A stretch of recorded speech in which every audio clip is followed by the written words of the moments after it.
같이 우리 하나님 말씀 찾겠습니다. 야고보서 2장 19절에서 26절까지 말씀입니다. 우리 교회학교 친구들 밖으로 나가서 사모님과 시간을 갖기를 원합니다. 우리 하나님께서 주시는 말씀 야고보서 2장 19절에서 26절까지 말씀인데요. 우리 한 절씩 교독하고 마지막 절은 함께 읽겠습니다. 제가 먼저 19절 말씀을 읽겠습니다. 내가 하나님은 한 분이신 줄을 믿느냐? 잘하는도다. 귀신들도 믿고 떠느니라.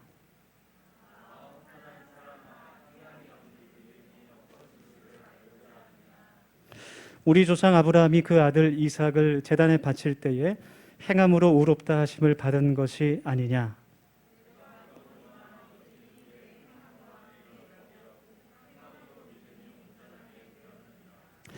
이에 성경에 이른 바 아브라함이 하나님을 믿으니 이것을 의로 여겼다는 말씀이 이루어졌고 그는 하나님의 벗이라 칭함을 받았나니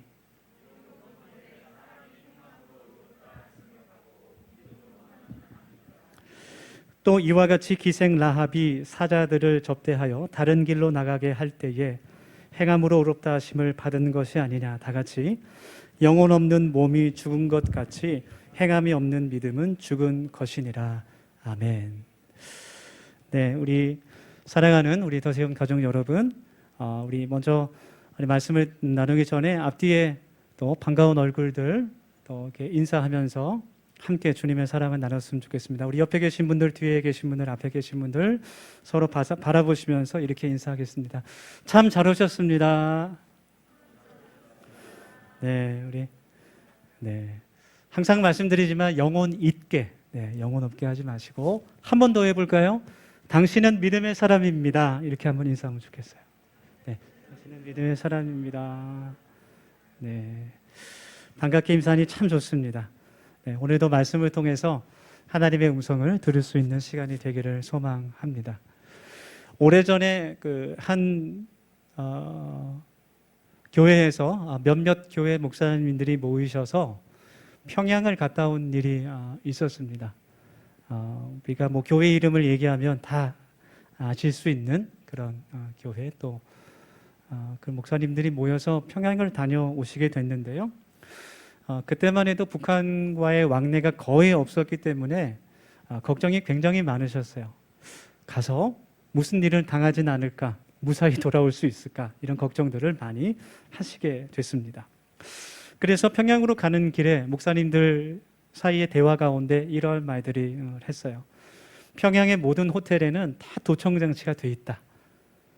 어쩌면은 감시 카메라가 있을 것 같다. 그래서 우리의 일거수일투족을 아마 감시할 것이다. 모두 조심해야 된다. 이런 대화들을 나누게 됐습니다. 어떤 분은 심각하게 받아들이기도 하고 또 어떤 분은 농담으로 여기기도 했는데요. 실제로 평양에 도착해서 호텔에 들어갔더니 아까 나눴던 대화들이 생각나면서 정말로 카메라가 있을 것 같고 정말로 여기저기에 도청장치가 있을 것 같은 그런 생각이 들었다 그래요. 그래서 호텔 안에서도 편안히 쉬고 자유롭게 있어야 될 그 호텔 방 안에서도 어떤 분들은 편안하게 아무것도 하지 못하고 샤워를 하고 나서도 옷을 다 입고서 바깥에 나오고 어떤 분들은 옷을 입은 채로 그냥 잠을 잔 분도 있다고 합니다. 이렇게 누군가가 나를 항상 지켜보고 있다. 또 항상 누군가가 내 소리를 듣고 있다라고 만약 가정을 한다면 아마 우리의 행동 하나하나가 우리의 말 하나하나가 굉장히 조심스럽고 신경 쓰일 것 같습니다. 오늘 말씀을 통해서 하나님께서 늘 우리를 눈동자와 같이 지켜보시는 분임을 우리가 깨달을 수 있기를 원해요. 그리고 하나님 앞에서 우리의 모든 삶이 우리의 믿음을 하나님 앞에 보일 수 있는 참 믿음, 온전한 믿음의 삶이 될 수 있기를 간절히 소망합니다. 존 칼빈은 그의 좌우명을 하나님 앞에서라는 말로 선언했습니다. 나의 모든 말과 행동과 나의 모든 생각이 늘 하나님 앞에 서 있습니다. 라는 것이 그의 삶의 좌우명이었습니다. 오늘 우리가 읽은 야고보서의 말씀에 행함이 없는 믿음은 죽은 믿음이다. 우리가 모두 잘 알고 있는 익숙한 말씀이 있어요. 그래서 하나님께서 우리의 믿음을 보실 때 칭찬하실 수 있는 온전한 믿음이 될 수 있기를 간절히 소망합니다. 신약 성경에는 이제 여러 야고보가 등장하게 됩니다. 여러 명이 나오게 되는데요. 이 오늘 말씀, 본문 말씀인 이 야고보서를 기록한 사람은 예수님의 동생이었던 야고보라고 많은 분들이 이야기합니다. 처음에는 예수님의 동생이었던 이 야고보가 예수님을 하나님의 아들로 인정하기 쉽지 않았던 것 같아요. 그도 그럴 것이 어렸을 때부터 함께 자라왔고 내 형으로 알고 있었던 사람이 하나님이 보내신 메시아 그리스도라는 것을 단순간에 믿고 고백하는 것이 쉽진 않았을 것 같아요. 그래서 마가복음 5장 말씀에도 이제 예수님께서 미쳤다고 해서 그 가족들이 예수님을 찾아오는 그런 장면이 있습니다. 아마 그곳에 그 동생 야고보도 있었을 것 같아요.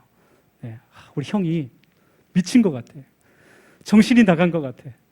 빨리 데려와야 돼. 그런 마음으로 예수님을 찾아가지 않았을까 그런 생각이 들기도 합니다.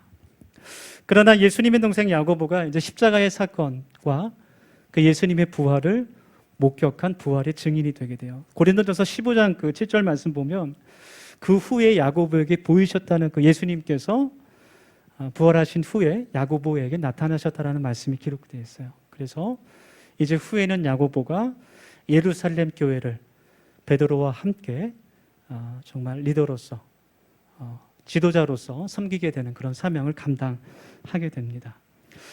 야고보서의 주제는 온전함입니다. 온전이란 말이 여러 번 등장하는데요. 1장, 2장, 3장 계속해서 반복돼서 나오는데요. 온전함이라는 것은 야고보서에 나오는 이 온전함이라는 것은 완전하다는 의미가 아니라 성숙하다라는 그런 의미가 있습니다. 오늘 읽은 2장의 말씀에서 하나님께서 야고보를 통해서 우리들에게 들려주시는 그 말씀은 우리의 믿음이 하나님 안에서 온전해질 것을 원하신다는 그러한 말씀입니다.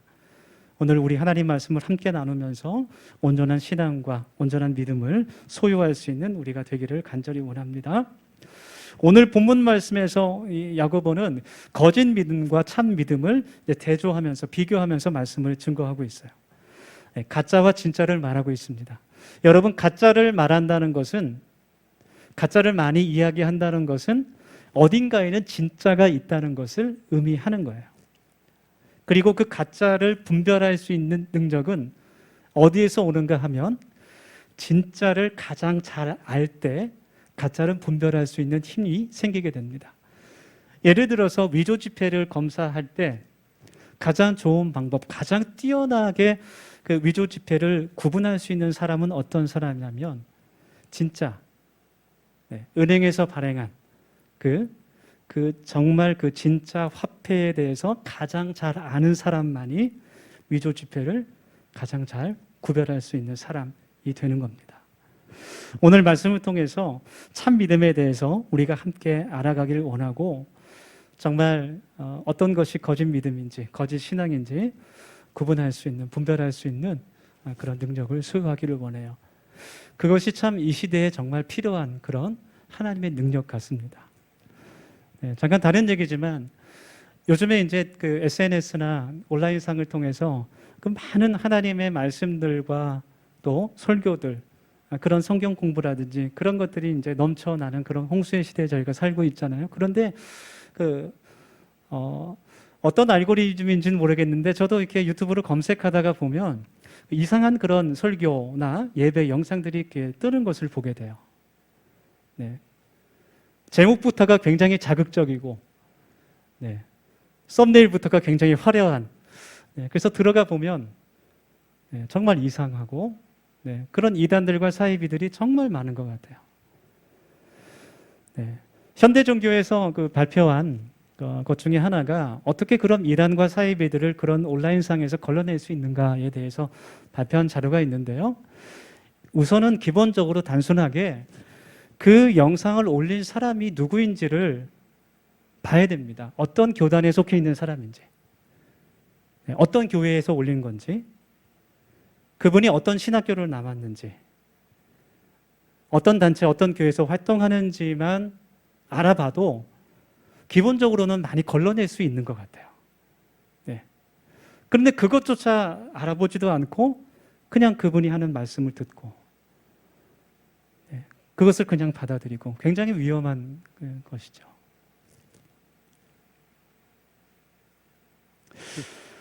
우리가 말씀 안에서 참된 믿음을 발견하고 진리를 발견할 수 있기를 간절히 원합니다. 야고보서는 그 행함을 강조한 성경이기 때문에 마틴 루터는 지푸라기와 같은 성경이다 이런 말도 했습니다. 그런 오해를 받은 성경이기도 하는데요. 왜냐하면 종교개혁에서는 믿음을 강조했기 때문에 야고보서에는 행함이 없는 믿음은 죽은 믿음이라고 말하지만 그것을 로마서의 말씀에서 이야기하는 이신칭의 오직 믿음으로 하나님을 믿는 주 예수 그리스도를 나의 주님으로 고백하며 믿는 믿음으로 구원받는다는 그 사실을 부인하는 것이 아닙니다. 야고보서를 쓸 때, 기록할 때 그 당시에 바리새인들과 유대인들, 사두개인들은 하나님의 말씀을 가르치긴 했지만 그 삶 가운데 그 말씀을 실천하는 삶의 예배가 전혀 없었어요. 오직 그들에게는 말뿐이었습니다. 그래서 이 교훈을 강조하고 있는 것이죠. 오직 예수님의 이름으로만 우리는 구원을 받습니다. 아멘. 다른 길은 없습니다. 그러나 그 구원받는 믿음은 반드시 삶의 예배 그리고 순종의 실천을 수반한다는 것을 그것이 바로 성숙한 믿음이며 온전한 믿음이라는 것을 우리가 말씀 속에서 깨닫게 되는 겁니다. 그래서 야고보의 관심은 믿는 자의 그 믿음, 그 요소는 갖추었지만 행함에 있어서는 믿는 자의 모습을 갖추지 못한 그런 사람들에게 향해 있습니다. 여러분, 참 믿음이라는 것, 온전한 믿음이라는 것은 그 믿음과 행위가 하나가 되는 것입니다. 왜냐하면 그 둘이 떨어질 수 없는 것이기 때문에 그러죠. 그래서 22절 말씀에서 행위를 통해서 믿음이 온전해진다. 즉, 행함을 통해서 그 믿음이 성숙해진다고 말씀하고 있는 거예요. 진짜 믿음이 된다고 말씀하고 있는 거예요. 우리가 이러한 믿음을 가질 수 있기를 간절히 원합니다. 하나님께서 보실 때 사람이 보는 것이 아니라 사람이 판단하는 것이 아니라 하나님께서 보실 때 우리가 칭찬받을 수 있는 그런 온전한 믿음의 사람이 될 수 있기를 원해요. 야고보서 2장의 말씀에는 두 가지의 죽은 믿음, 가짜 믿음과 두 가지의 참 믿음이 나오게 됩니다. 첫 번째 그 거짓 믿음들은 어떤 것이냐면 말만 하고 있는 그러한 믿음들이에요. 주님께서도 말씀하셨지만 만일 형제가 배고프고 자매가 일용할 양식이 없어서 지금 곤란에 처했는데 그 사람을 향해서 평안히 가라. 먹을 것을 찾아서 배부르게 하라. 따뜻하게 하라. 따뜻한 옷을 구해서 입으라. 그렇게 말만 한다면 그것이 무슨 소용이 있겠느냐라는 그런 말씀이죠. 그것은 믿음이 아니다라는 것입니다. 예수님도 이와 같은 믿음을 책망하셨어요. 누가복음 10장 말씀에서 선한 사마리아인의 비유를 말씀하실 때 어떤 사람이 예루살렘에서 예배를 드리고 여리고로 올라가는 길에 그 길에서 강도를 만나게 됩니다. 수없이 얻어맞고 가진 것을 다 뺏기고 몸이 다쳐서 길바닥에 버려져 있을 때 첫 번째로 그 길을 제사장이 지나가죠. 그냥 지나갑니다. 두 번째로 레위인이 지나가죠. 그것을 보고 그냥 지나가 버려요. 예수님께서 제사장과 레위인을 말씀하신 것은 그 당시에 가장 존경받았던 영적인 지도자들이었기 때문에 그래요. 하나님의 말씀을 가르치고 성전에서 하나님께 드리는 예배를 주관하는 그 사람들이 내 이웃을 내 몸같이 사랑하라는 그 말씀을 그 삶 가운데 전혀 행하지 않고 있는 모습을 보여주시는 거예요. 세 번째로 사마리아 사람이 지나갑니다. 유대인들이 그렇게 미워하고 마치 짐승처럼 여기는 저주받은 죄인으로 전혀 구원받을 수 없는 그런 더러운 사람으로 여기는 사마리아 사람이 그 길을 지나가다가 그 강도 만난 사람을 보고서 최선을 다해서 응급처치를 해주고 그를 자기 나귀에 실어서 여관에 데려다 주고 2데나리온이란 돈을 먼저 선불로 지불해요. 예, 이틀치 임금이죠. 네, 한 20만 원 가까운 돈을 먼저 내고 이 사람을 좀 잘 살펴주십시오. 돈이 모자라면 내가 후에 와서 다시 드리겠습니다. 그렇게 이야기했습니다. 제사장과 레위인은 그 당시에 가장 믿음이 좋은 사람을 의미합니다. 하나님의 율법을 가장 잘 지키고 그 율법을 가르쳐주는 선생들이었습니다. 그렇지만 그들의 믿음은 말뿐인 죽은 믿음이었어요. 반면에 사마리아인의 믿음은 모든 사람들이 저들은 구원받을 수 없어. 저들은 태어날 때부터 죄인들이고 저들은 아무리 노력한다고 해도 하나님의 구원에 들어갈 수 없는 우리와 다른 선택받지 못한 저주받은 사람들이야. 그렇게 욕했던 그 사마리아인은 말로만 아니라 그의 삶으로 순종으로 내 이웃을 내 몸과 같이 사랑하라는 그 말씀을 보여주었습니다. 여러분, 우리가 무엇으로 우리의 믿음을 증거할 수 있겠습니까? 예, 믿음은 눈에 보이지 않잖아요. 무엇인가 이렇게 보여줄 수 있는 실체가 없잖아요. 그런데 예수님은 열매로 그들을 알리라라고 말씀하셨거든요. 열매라는 것은 행함을 의미하는 거예요. 행함이 없이는 열매가 맺혀지지 않습니다. 우리는 우리의 순종을 통해서 우리의 믿음을 하나님 앞에, 세상 앞에 증거할 수 있게 되는 겁니다. 말은 누구나 할 수 있어요. 아프지 말아라, 슬퍼하지 말아라, 춥지 말아라, 배고프지 말아라. 아프니까 청춘이다. 왜 청춘이 아파야 됩니까? 네, 청춘을 아프게 하는 기성세대가 반성을 해야지. 아프니까 청춘이다. 왜 청춘이 아파야 돼? 네? 왜 점점 아프게 만들고 있어? 참 이상한. 말로만은 우리의 믿음을 보일 수 없다는 거예요. 네, 하나님 앞에서 우리가 보일 수 있는 믿음은 행함을 통한 열매가 되는 것입니다. 입이 아닌 손과 발로 나타나는 그런 믿음을 소유할 수 있는 우리 모두가 될 수 있기를, 우리 그런 청년들이 될 수 있기를 예수님의 이름으로 축원합니다. 두 번째로 나타나는 죽은 믿음은 19절의 말씀에 나와 있어요. 제가 읽겠습니다. 내가 하나님은 한 분이신 줄을 믿느냐 잘하는도다 귀신들도 믿고 떠느니라. 두 번째 죽은 믿음은 지식적인 믿음을 의미합니다. 머리로 이성적으로 아는 믿음을 뜻하는 겁니다. 마가복음 5장에는 거라사 지방에 귀신 들린 사람에 대한 이야기가 나옵니다. 군대 귀신이 들린 사람이었는데요. 예수님께서 그 사람에게 다가가자 그 귀신 들린 사람이 주님 앞에 나와 무릎을 꿇고 엎드려 이야기합니다. 하나님의 거룩한 아들 예수여, 나를 떠나소서. 그렇게 고백을 합니다. 제자들이 깜짝 놀라죠. 그때는 제자들도 하나님을 살아계신 하나님의 아들로 고백하지 않을 때였어요. 예수님과 그 사람은 오늘 처음 만난 사람입니다.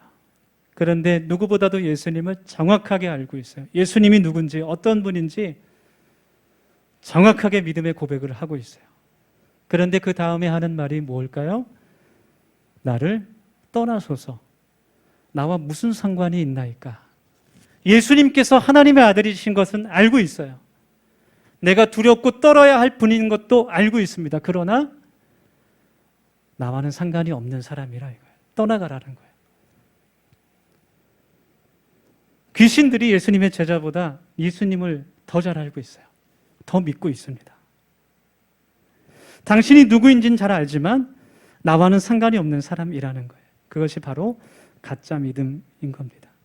머리로는, 지식적으로는 잘 압니다. 예수님도 알고 성경도 많이 알고 심지어는 이스라엘 역사까지도 잘 압니다. 그러나 정말로 예수님을 나의 주인으로, 나의 왕으로는 모시지 않는 사람, 그것이 바로 죽은 믿음이라는 거예요. 당연히 그러한 믿음은 아무런 행위가 있을 수 없는 믿음입니다.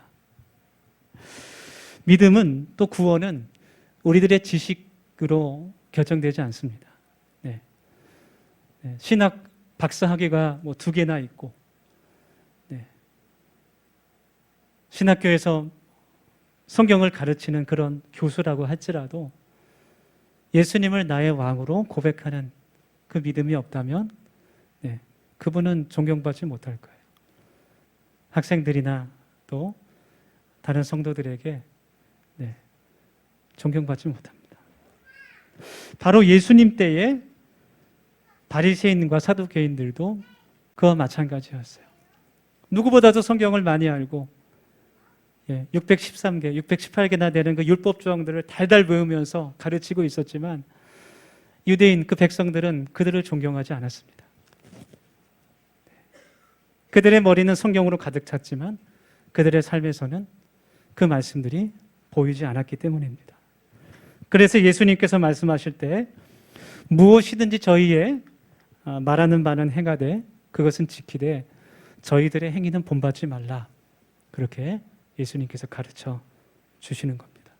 이런 지식적인 믿음을 갖고 있는 사람들의 특징은 회개하지 않는다는 거예요. 자신이 알고 있는 그런 말씀들, 그런 율법들을 다른 사람들에게는 철저하게 적용하면서 지적하지만 자기 자신은 돌아보지 않습니다. 남을 판단할 뿐입니다. 여러분, 우리들의 믿음이 우리들의 머리에서 가슴으로 내려올 수 있기를 간절히 원합니다. 아멘. 이번에는 야고보가 두 가지의 참 믿음에 대해서 말하고 있어요. 첫 번째는 아브라함의 믿음입니다. 아브라함은 그 창세기 12장에서 오직 하나님의 말씀만 붙잡고 그 본토 친척 아비집을 떠나게 되죠. 그리고 15장에서는 하나님께서 너의 자손들을 하늘의 별처럼 바다의 모래처럼 주신다는 그 약속을 굳게 붙잡습니다. 그리고 그 믿음을 가지고 자신의 귀한 그 아들 이삭을 데리고 모리아 산으로 올라가는 거예요. 하나님께서 그 행위를 보시고 그를 의롭다고 말씀해 주십니다. 이 성경에 이른 바 아브라함이 하나님을 믿으니 이것을 의로 여기셨다는 말씀이 이루어졌고 그는 하나님의 벗이라 칭함을 받았나니 21절 말씀에서 우리 조상 아브라함이 그 아들 이삭을 제단에 바칠 때에 행함으로 의롭다 하심을 받은 것이 아니냐 그렇게 말씀하고 있어요. 여러분, 하나님의 말씀을 붙잡고 하나님의 인도함을 따라서 그 고향을 떠난 것도 참 큰 믿음의 결단이지만 그가 그 이삭을 하나님께 드리는 행위를 통해서 그의 믿음이 온전하게 된 것입니다. 두 번째는 라합의 믿음이었어요. 여호수아 2장 4절에 라합의 이야기가 나옵니다. 이스라엘 백성들이 가나안 땅을 정복할 때에 여리고 성을 전쟁하기 앞서서 정탐꾼 둘을 보내게 되죠. 라합이 그들을 숨겨줍니다. 그리고 그 정탐꾼들이 무사히 성을 빠져나갈 수 있도록 그들을 도와주게 됩니다. 야고보서 2장 25절처럼 정탐꾼이 잡히지 않도록 다른 길로 나가게 하는 도움을 그가 삶으로 행했기 때문에 그가 의롭다 하심을 받았다는 것, 그것이 오늘 말씀에서 이야기하는 거예요. 그 행위로 구원받는다는 것이 아니라 그 행위를 통해서 그의 믿음이 하나님 앞에 보여졌다는 것, 온전해졌다는 것입니다. 여러분, 그들의 믿음이 온전하고 참된 믿음이라고 할 수 있었던 것은 이러한 그들의 행위가 있었기 때문이었습니다. 우리 하나님께서 오늘 이 말씀을 통해서 우리들에게 들려주시는 메시지는 우리도 우리의 믿음이 점점 성숙하고 하나님 앞에서 행함이 있는 믿음이 되어야 한다는 것인 줄 믿습니다. 아멘. 그것이 하나님께서 우리들에게 원하시는 거예요. 그리고 하나님께서 그것을 우리들에게 원하시는 것은 그 행함을 통해서 우리에게 예비하신 은혜와 사랑과 복이 있다는 것이기 때문이에요. 우리가 그것을 볼 수 있어야 됩니다. 믿음의 눈으로 그것을 바라볼 수 있어야 됩니다. 하나님께서 원하시는 그 순종 뒤에는 하나님의 계획이 있다는 것을 우리가 깨달아 알기를 원합니다. 하나님께서 우리에게 주신 예비하신 그런 은혜와 그 복이 있다는 것을 우리가 믿음의 눈으로 바라볼 수 있기를 간절히 축원합니다. 우리 이 시간 함께 결단하며 1, 2분 정도 통성으로 기도합시다. 오늘 말씀에서 야고보서에서 말하고 있는 핵심은 온전한 믿음이에요. 성숙한 믿음입니다. 행위가 수반되는 믿음을 뜻합니다. 그 믿음이 진실하고 확실하기 때문에 삶으로 나타날 수밖에 없는 그런 믿음입니다. 우리가 함께 이 시간 기도할 때 하나님, 순종이 있는 행함을 통해서 내 믿음이 온전하게 되기를 원합니다. 그렇게 기도합시다. 두 번째로 기도할 때 행함을 통해 살아 움직이는 하나님의 역사하심을 바라보는 믿음의 사람 되게 하여 주시고, 내 안에 한계를 깨뜨릴 수 있도록 저 너머에 있는 하나님의 크신 계획하심과 그 축복과 은혜를 바라볼 수 있는 우리가 되게 하여 주시옵소서. 우리 한 2분 정도 통성으로 기도합시다. 하나님, 오늘 말씀해 주신 것을 감사합니다. 이 시간 하나님의 말씀을 기억하며 함께 기도하길 원하옵니다. 아버지 하나님, 저희들의 믿음이 하나님 앞에 온전하게 하여 주시고, 그 온전한 뒤에 있는 하나님의 놀라운 사랑과 은혜를 바라볼 수 있도록 주님 인도하여 주시옵소서. 하나님, 하나님께 순종할 수 있는 그 행함 있는 믿음을 갖게 하여 주시고, 하나님 그 행함을 통하여서 우리 믿음이 살아 움직일 때 주님의 뜻이 우리 가운데 임할 수 있게 하여 주시고, 하나님을 바라볼 수 있는 믿음의 사람으로 살아갈 수 있기를 간절히 원합니다. 하나님, 주님께서 주시는 그 믿음으로, 그 능력으로 내 안에 한계를 깨뜨릴 수 있게 하여 주시고, 하나님께서 계획하시고 뜻하신 모든 그 선한 열매들이 우리의 삶 가운데 맺혀질 수 있도록 주님께서 인도하여 주시고, 오직 하나님께 영광 드릴 수 있는 저희의 믿음과 삶이 될 수 있기를 간절히 소원합니다. 아버지 하나님께서 역사하여 주시기를 간절히 원합니다. 하나님, 이제부터는 새로워질 수 있는 삶을 살아갈 수 있도록 주님 도와주시고, 날마다 새롭게 하시는 주님의 은혜의 경험을 경험할 수 있도록 주님 인도하여 주시옵소서. 주님께 모든 사랑과 영광